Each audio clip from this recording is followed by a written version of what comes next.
Assalamu alaikum. This is Asif Sheikh, and let's discuss priority CPU scheduling algorithm.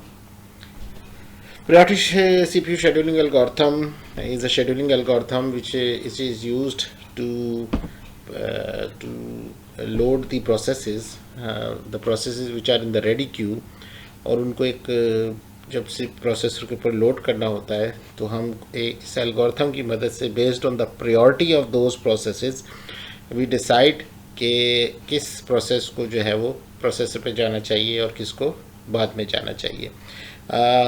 हमसे मुराद हम नहीं, actually it is the CPU and it is the operating system which decides this matter. तो CPU scheduler जो है, जो operating system का एक component होता है, बेसिकली ये एल्गोरिथम्स वहाँ पे काम करते हैं, और CPU शेड्यूलर जो है इस एल्गोरिथम या बाकी जो CPU शेड्यूलिंग एल्गोरिथम्स हैं उनकी मदद से डिसाइड करता है कि किस प्रोसेस को जो है वो जाना चाहिए. सो लेट्स सी कि what is priority CPU scheduling algorithm is and how it works. A priority is associated with each process and the CPU is allocated to the process with the highest priority.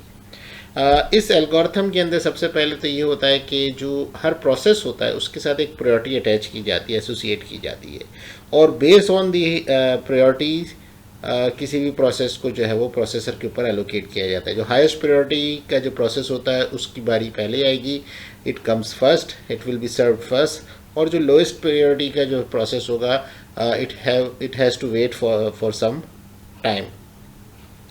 Now what is priority? Basically जो priority है, a priority is associated with each process and the CPU is allocated to the process with the highest priority. Equal priority processes are scheduled in FCFS order.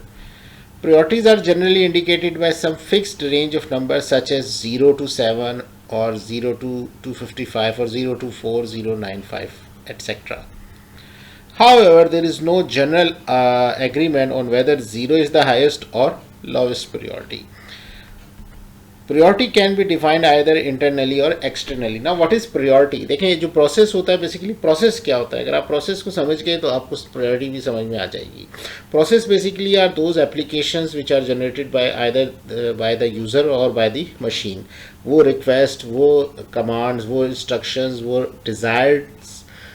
Desires जो कि जो है user generate करता है या कोई machine generate करती है, ऑपरेटिंग सिस्टम उस हर एक चीज़ को एक प्रोसेस का नाम दे देता है. उस प्रोसेस का एक आइडेंटिफायर जो है आइडेंटिफाई हो जाता है. इसी तरह उस प्रोसेस को जो जनरेट करने वाली चीज़ है उसके हिसाब से उसको प्रायोरिटाइज किया जाता है. फॉर एग्जांपल, अगर आप इसको जनरल उसमें देखें, आपकी जो बात है, आप एक इदारे में काम करते हैं, आपके ऊपर एक डायरेक्टर साहब हैं, उसके ऊपर एक डीन साहब हैं, आपके नीचे कुछ लोग काम करते हैं. आपका अगर जो है जूनियर आपके पास कोई बात लेके आता है तो आप उसको इतना ज़्यादा सीरियस कंसिडर नहीं करते हैं, लेकिन इसके बरक्स अगर आपके डायरेक्टर की तरफ से कोई इंस्ट्रक्शन आती है, कोई पैगाम आता है, कोई कॉल आती है, सो आप उसको हाईएस्ट प्रायोरिटी पे एंटरटेन करते हैं. और उससे भी ज़्यादा अगर जो है कोई वाइस प्रेसिडेंट की तरफ से या आपके डीन की तरफ से कोई आपके पास कोई कॉल आए तो आप डायरेक्टर से भी उसको ज़्यादा हाईएस्ट प्रायोरिटी देते हैं. इसी तरह जो प्रोसेसेस होते हैं, जिस तरीके से वो जनरेट होते हैं, जिस जगह से वो जनरेट होते हैं, जिनकी रिक्वेस्ट पे, जो एंटिटीज़ की रिक्वेस्ट पे वो जनरेट होते हैं, उनकी बेस पे जो है वो डिफरेंट प्रोसेसेस को प्रायोरिटाइज किया जाता है, उनको प्रायोरिटी नंबर दिया जाता है.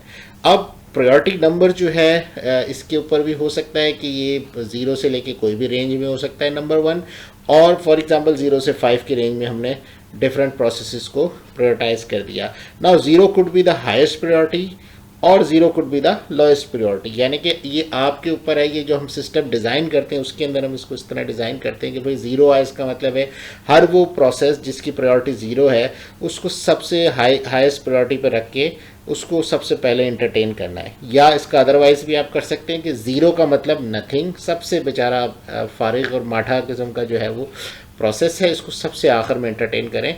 तो ये इसका कोई हार्ड एंड फास्ट रूल नहीं है, डिपेंड करता है कि जो हार्डवेयर डिज़ाइन किया गया है उसको कैसे डिज़ाइन किया गया है. तो प्रायोरिटी के लिए जो है CPU के पास अपने रजिस्टर्स भी होते हैं जहाँ पे जो है हर प्रोसेस की प्रायोरिटी को रखा जाता है. Now priorities can be defined either internally or externally. Internally defined priorities use some measurable quantity or quantities to compute the priority of a process. For example, time limits, memory requirements, the number of open files, and the ratio of average IO burst to average CPU burst have been used in computing priorities. तो priorities जो हमने set करने के बारे में आपको बताया ना कि किस एंटिटी की वजह से वो है, उसका कहाँ से उसका जन्म हुआ, उसको क्या किस मकसद के लिए वो प्रोसेस है, उसको देखते हुए उसको प्रायोरिटाइज किया जा सकता है. External priorities are set by criteria outside the operating system, such as the importance of the process in terms of IO devices.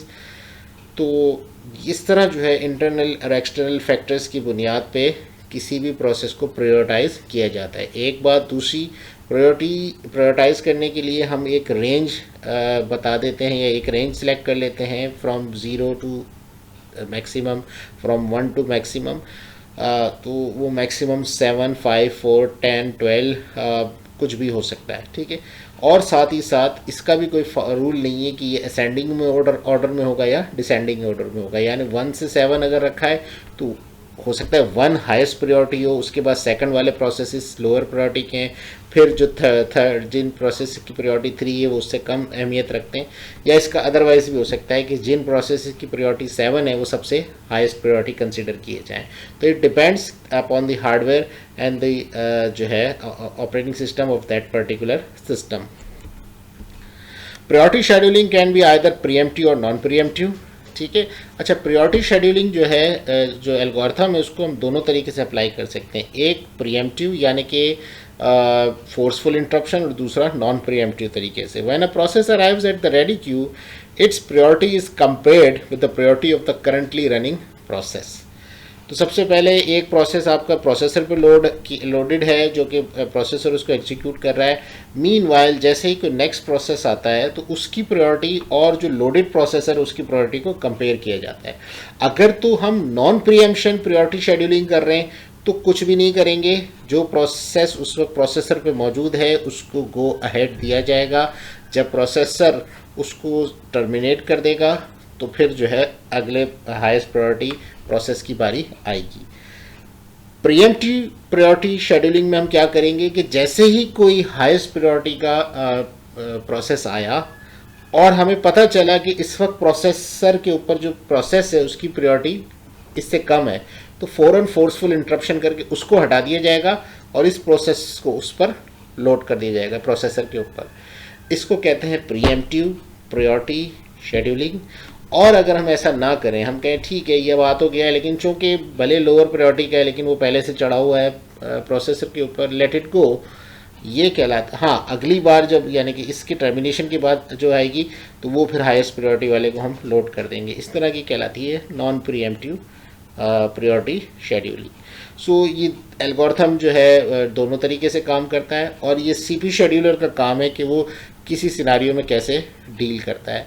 A preemptive priority scheduling algorithms will preempt the CPU if the priority of the newly arrived process is higher than the priority of the currently running process. यही हमने discuss किया. A non-preemptive priority scheduling algorithms will simply put the new process at the head of the ready queue. तो यही बात हमने discuss की थी. That is the end.